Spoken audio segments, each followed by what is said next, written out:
You know the postcard version of Paris, right? We all do. Oh, absolutely. The cafe tables spilling out onto the cobblestones, the Eiffel Tower throwing light across the Seine. Exactly. It's this environment that is fundamentally designed for, you know, human connection, visibility, art. Yeah, it's a masterpiece of urban planning. It draws millions of people precisely because it feels so incredibly alive. Which is exactly what makes the data in front of us today so jarring.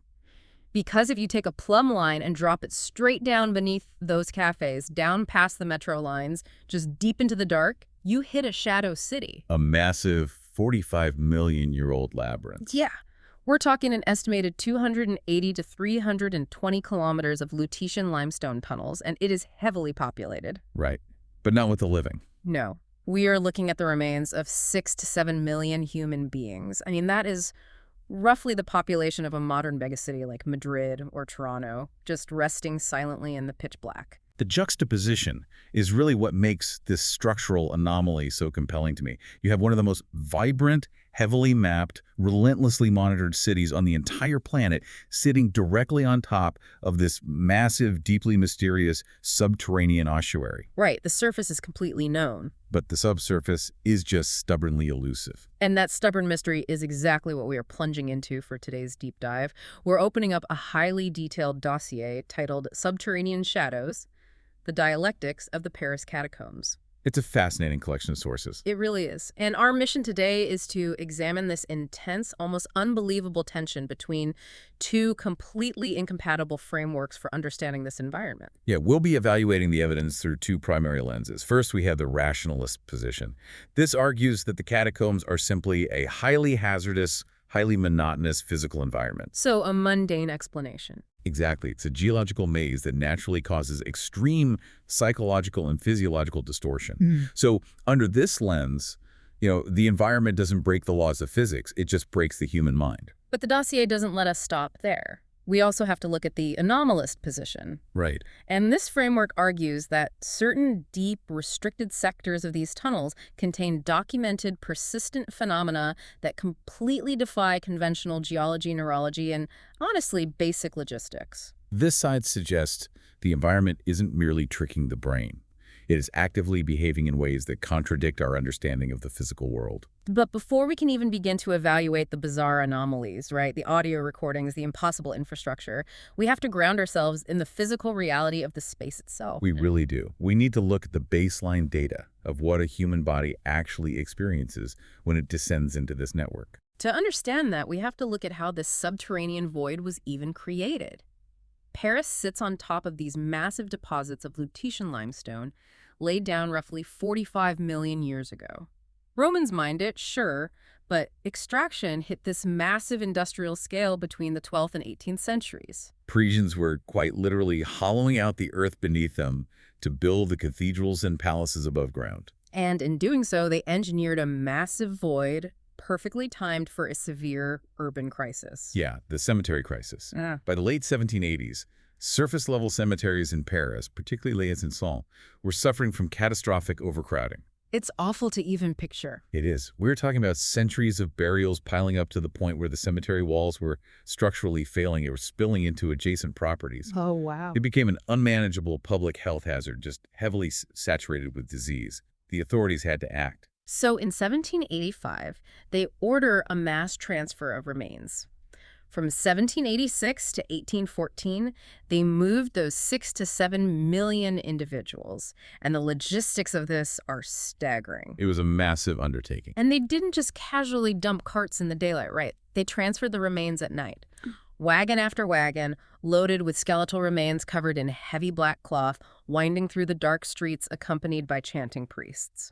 The sheer volume of biological material they relocated is hard to conceptualize. Historians estimate they moved around 800,000 visible intact skulls alone into these quarried tunnels. That is just terrifying. But the psychological weight of the bones is only one factor here. The raw environmental data from these passages paints a picture of extreme hostility to human life. Let's look at the numbers in the dossier because they are brutal. We are talking about passageways averaging just 1.8 to 2.4 meters wide. So incredibly cramped. And it is a constant, unyielding 14 degrees Celsius year-round. The humidity is oppressive. ranging between 86 to 98%. Which just seeps right into your bones. All right. And then you have the atmospheric volatility. Isolated chambers experience sudden, dangerous spikes in carbon dioxide, reaching up to 3,200 parts per million. That's a critical detail. At 3,200 parts per million of CO2, you are entering the territory of severe hypercapnia. The human body is instantly under systemic stress. Your blood pH begins to alter. Wait, what does that feel like? The brain's respiratory centers trigger a severe alarm state, what we call air hunger. It heavily impairs your executive function and ramps up the amygdala's threat response. So you're terrified and you can't think straight. Exactly. You combine that with a restrictive geometry, and the environment is essentially weaponized against normal physiological function. Okay, let's unpack this, because when I look at these environmental specs, I'm not picturing a spoopy graveyard anymore. I'm picturing a failing subterranean space station. That's a great way to put it. Right. You have zero natural light. The life support systems are fluctuating wildly with heavy, stagnant air. You are constantly chilled to the bone by that 98% humidity, and you are trapped in a tight, jagged tube. So with conditions this extreme, isn't it entirely inevitable that anyone down there would start losing their grip on reality? Oh, absolutely. The rationalist framework leans entirely on that exact premise. The environment is basically a masterclass in sensory deprivation and cognitive fragmentation. It's just sensory starvation. Exactly. The lack of visual landmarks combined with that physiological stress perfectly sets the stage to explain the first major category of mysteries we encounter in the dossier. The profound breakdown of human navigation. Yes. The dossier highlights repeated reports from seasoned urban explorers, they call themselves cataphiles, who literally spend decades mapping this network. And between 1981 and 2022, there's this consistent through line of severe spatial distortion. The time dilation reports are wild. Yes. I'm looking at reports of massive time dilation. Experienced explorers claim a 15-minute walk suddenly felt like 2 hours. They crossed the exact same distinct tunnel marking 3 different times, even while they are dead set on walking in a straight line. Well, without external chronometers or visual horizons, the brain's internal clock just degrades rapidly. Furthermore, the Lutetian limestone passages are highly homogeneous. They all look exactly the same. Exactly. When every wall looks identical, the brain's grid cells, the neurons responsible for spatial mapping, fail to anchor. You lose your sense of proprioception. Linear paths seem to fold back on themselves because the brain literally cannot maintain a contiguous map of the space. Okay, that makes total biological sense. But the dossier counters that with the historical tragedy of Philibert Espert, which adds a much darker, anomalous layer to this whole navigational breakdown. Right, the 1793 case. Yeah. Espert was a hospital doorkeeper who wandered into the quarry tunnels, and he vanished completely. His skeletal remains, identified by his keyring and his uniform buttons, weren't found until 11 years later. A rationalist looks at Espert and sees a tragic, purely mundane accident. A man wanders down, his lantern burns out, he loses his visual anchors, panics, and succumbs to exhaustion or hypothermia in the dark. Now, if you're listening to this, you're probably playing the skeptic and screaming at your phone, couldn't that just be a man who lost his light and panicked? Why didn't he just turn around and walk back out? And that's where we get the aha moment, because the dossier notes a very chilling detail. Aspert's remains were found a mere 30 meters from an exit shaft. 3 meters. Holding his keys. You could crawl that in the pitch black in a matter of minutes. Exactly. And modern mapping shows this isn't an isolated historical anomaly. We see a recurring phenomenon researchers call navigational inconsistency. Which means what, exactly? It means highly experienced cataphiles, individuals who know the physics and the layout intimately, repeatedly fail to locate exits that map data proves are only 50 to 100 meters away from the point they report becoming irrecoverably lost. And the anomalous position argues that short-distance escape conditions, like being 30 meters from a staircase, should not produce such an absolute cognitive override, even in complete darkness. I mean, survival instinct should push you toward the draft of fresh air coming from the exit. It should. And this ties directly into the air quality paradox. Right. Because the rationalist counter-argument to the panic and confusion is, of course, the fluctuating carbon dioxide we discussed earlier. Hypoxia or hypercapnia will easily cause a person to become disoriented and wander away from an exit. But the air quality paradox throws a massive wrench in that theory. The dossier includes atmospheric studies conducted in specific chambers where explorers reported experiencing severe derealization and sudden, overwhelming panic. Yeah, what did the atmospheric data show? It proves the oxygen levels in those specific chambers were sitting comfortably at 20% with completely normal CO2 levels. Which leaves us with a critical gap in the data. If the atmosphere is perfectly breathable and the exit is only 50 meters away, what environmental mechanism is triggering a fear response so intense that it overrides basic survival navigation? If it's not the air starving the brain, there has to be an external stimulus. Which leads us directly into some of the most unnerving evidence recovered from the depths. The audiovisual recordings. Specifically, the 1990 camcorder incident. The 1990 footage is a cornerstone of the anomalist argument, precisely because it captures the acute onset of this panic in real time. Right. So Paris police were sweeping restricted tunnels deep in the network after reports of unauthorized activity. They found an abandoned video camera just sitting in the dirt. And the footage is deeply unsettling. When they reviewed the tape, it shows a lone individual moving frantically through the corridors. And this person isn't just lost, they are actively fleeing. They are constantly looking back over their shoulder at an unseen threat. You can hear it in their breathing. The audio is incredibly clear. The person's breathing rate is estimated to be over 160 beats per minute. They are in full-blown physiological terror. And then, mid-stride, they drop the camera completely and vanish into the black. The individual was never identified, and the camera was never claimed. Now, skeptics categorize it as an elaborate hoax or just a very severe claustrophobic panic attack. Sure, that makes sense on the surface. But the anomalists point out that the subject's behavior, the over-the-shoulder glancing, the sheer adrenaline output, indicates a reaction to a specific, localized stimulus. They aren't running from the environment, they are running from something in the environment. And Sector 13 provides a really fascinating acoustic hypothesis for what that unseen threat might be. Exactly. Let's look at the acoustic data from Sector 13. Over several decades, specifically documented in 1972, 84, 97, and 2019, explorers have recorded severe acoustic anomalies. We're looking at reports of voices traveling against expected echo vectors. Right. And reverberating metallic impacts with absolutely no identifiable source. But what's really fascinating here is the most significant finding from Sector 13, the detection of a persistent low-frequency hum.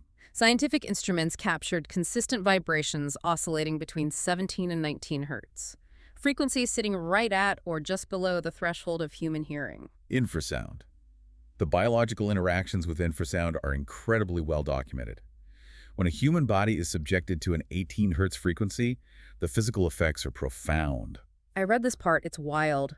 18 hertz is roughly the resonant frequency of the human eyeball, right? It is. Exposure literally vibrates the ocular fluid. It causes distinct peripheral visual distortions. People see shadows moving in the corners of their vision. But it doesn't stop at the eyes. The dossier notes that infrasound induces deep chest pressure and directly triggers the amygdala, generating what neurologists term presence hallucinations. It creates the unshakable physiological conviction that you are being stalked by an apex predator. The distinct feeling of being watched by an unseen entity. So it's like standing next to a massive industrial-grade subwoofer at a concert, but instead of hearing the heavy bass drop, your brain just bypasses the auditory cortex and translates the physical vibration into pure, unadulterated terror. The subwoofer analogy perfectly captures the mechanism. You don't hear the threat, your nervous system just feels it closing in. Wow. And Dr. Émile Laurent, the primary rationalist authority in this dossier, from the Institut Géophysique de Paris, uses this exact science to neatly explain both the 1990 camcorder panic and the spatial distortions. Okay, so how does he explain it? He posits that groundwater flow, shifting geological weight, or even distant metro systems generate these rogue infrasound waves. Oh, I see. The infrasound triggers a presence hallucination which induces severe adrenaline panic, which subsequently shatters the explorer's spatial orientation, causing them to run blindly into the dark. Okay, that is a brilliantly elegant, scientifically grounded explanation. But the anomalists counter with the acoustic contradiction, which really undermines the geology of Laurent's whole theory. It really does. Because according to geological studies, Lutein limestone is highly porous. Its structural acoustics should rapidly dissipate low-frequency It resonance. should absorb the sound, not sustain it. Exactly. The physics of the rock suggests a localized hum shouldn't persist in these isolated sectors. Hmm. Furthermore, analyzing the raw audio files from 97 and 2019 reveals that the 17 to 19 hertz hum isn't just a continuous drone-like vibration from groundwater. It features patterned, repeating intervals, non-random gaps. Right. A subway train miles away doesn't vibrate the bedrock in a complex repeating code. Water doesn't flow in rhythmic, intentional bursts. It points to a source that defies natural geological generation. And while we can debate sound waves and subjective psychological tricks all day, the next piece of evidence in the dossier is a massive, tangible, physical impossibility. Well, this is my favorite part. It is something no infrasound hallucination or brain glitch can account for. Here's where it gets really interesting. We have to examine the 2004 cinema chamber. This is where the logistical realities of the catacombs are stretched completely beyond their breaking point. Okay, so in 2004, French police were conducting a training exercise roughly 500 meters beyond any officially sanctioned route. Deep in an unmapped sector, they found a fully functioning, meticulously constructed underground cinema. And we aren't talking about a projector balanced on a rock. Not at all. This chamber had carved amphitheater seating, it had a full-size projection screen, an active electrical system, and working telephone lines patched into the surface network. And the most baffling part, the power source for this entire installation was a heavy-duty, fully operational diesel generator. Here's the core logical puzzle that I just cannot get past. We established the physical dimensions of this network. How on earth do you transport a massive diesel generator, miles of copper wiring, and modern cinema infrastructure through pitch-black, jagged passageways that frequently narrow down to less than 60 centimeters wide? You physically cannot carry a generator through a gap narrower than your shoulders. Exactly. So this logistical paradox is the main battleground for our two experts. Dr. Laurent maintains his strictly rationalist view. He argues that human ingenuity in the pursuit of a transgressive art project is basically boundless. He suggests highly organized cataphile groups dismantled the generator piece by piece on the surface, smuggled the components down in backpacks over months, and meticulously reassembled and wired the machine in the dark. It's an elaborate hoax, amplified by online folklore. It's a massive undertaking, but theoretically, physically possible. But then we have Marc Delatour, The anomalist expert. right, with 28 years of subterranean mapping experience. He argues that Laurent's theory completely ignores the actual geometry of the tunnels leading to that specific chamber. Delatour points out that even disassembled, the engine block of that specific generator model literally exceeds the clearance of the access tunnels. It mathematically does not fit. Exactly. Furthermore, Delatour asserts that the official topographical maps of the catacombs are fundamentally flawed because the physical layout of the network is not static. Wait, not static, like the tunnels are moving. Well, he brings in testimonies from veteran explorers who constantly find freshly bricked up corridors that aren't on any historical registry. They find structural changes in modern infrastructure appearing overnight in chambers where they mathematically should not be able to fit. So Delatour's thesis is that these anomalies, the unmapped rooms, the patterned infrasound, the impossible infrastructure, are not just random cataphile art projects. No, he argues they are clustered. The data mapping reveals a striking pattern. Independent witnesses across different decades with absolutely no connection to each other report identical anomalies in the exact same coordinates. Which introduces the largest unresolved variable in the entire dossier, the threshold problem. Both sides really struggle to explain this. Because the anomaly density isn't spread evenly across the 300 kilometers. The data clearly shows these impossible events only spike when explorers push past a very specific boundary, roughly 1 kilometer deep into the restricted zones, moving far away from the sanctioned tourist routes. When you cross that 1 kilometer threshold, you enter regions characterized by severely restricted airflow and close proximity to historically sealed quarry collapses. The atmospheric pressure shifts. The isolation becomes absolute. And it is precisely in these deep threshold zones that the reports of extreme time dilation, patterned infrasound, and impossible architectural appearances just skyrocket. It's as if there is an invisible perimeter deep beneath the city. Cross it, and the established rules of physics, acoustics, and human logistics simply start to break down. The crux of the dialectic is that neither side can fully resolve this threshold. The rationalists struggle to explain the non-random acoustic patterns or the hard mathematics of how an engine block passes through a 60-centimeter hole. But on the flip side, the anomalists cannot provide a scientifically measurable mechanism for how geological geometry could alter itself, or what could generate patterned infrasound without veering into the paranormal, which obviously falls outside the realm of empirical science. So what does this all mean for you, the listener, as you synthesize this dossier? We've navigated the massive skeletal relocations, the hostile hypercapnic environment, the total breakdown of the human navigational map, the panic-inducing physics of infrasound, and an underground cinema that just flat out defies the laws of logistics. We are ultimately left managing two internally coherent yet entirely incompatible realities.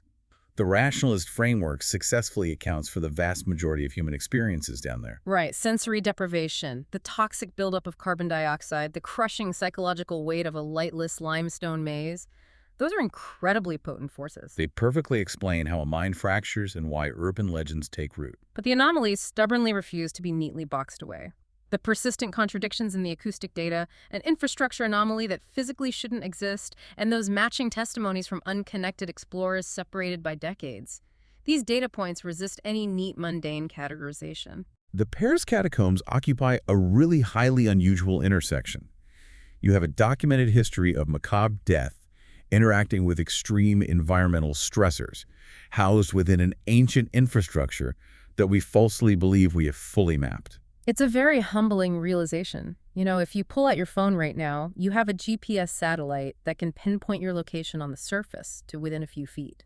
We live in an era where we assume everything is mapped, photographed, and perfectly understood by algorithms. Yet right beneath the cafes of one of Earth's most populated modern capitals, there is a sprawling 300-kilometer shadow world that actively, physically resists our comprehension. Before we wrap up, is there anything else from the sources we should keep an eye on? There's one final, really critical data point from the geological surveys to leave you with. Oh, what's that? The threshold regions, those deep zones where the most inexplicable phenomena cluster, are degrading. The limestone is 45 million years old, and the shifting weight of the modern city above is heavily impacting the collapse zones. Wait, meaning the physical access to these deep sectors is literally crumbling? Yes, if the tunnel collapses continue at their current rate, passage accessibility will eventually be completely choked off. The areas past that 1-kilometer mark will be permanently sealed under millions of tons of rock. Wow, so whatever is down there. Exactly. Whatever is driving these recurrent phenomena, whether it is a unique, undiscovered geological acoustic trap, some undocumented neurological trigger, or something entirely outside our current scientific models, it will be locked away from human observation forever. It will transition irreversibly from an active, measurable scientific anomaly into a permanent, unreachable myth. Which really brings us full circle. The next time you see a photo of Paris, with the light sparkling on the Seine and the bustling energy of the surface, take a moment to consider what is silently waiting in the dark, 30 meters below, quietly keeping its secrets. Until next time, keep digging deeper.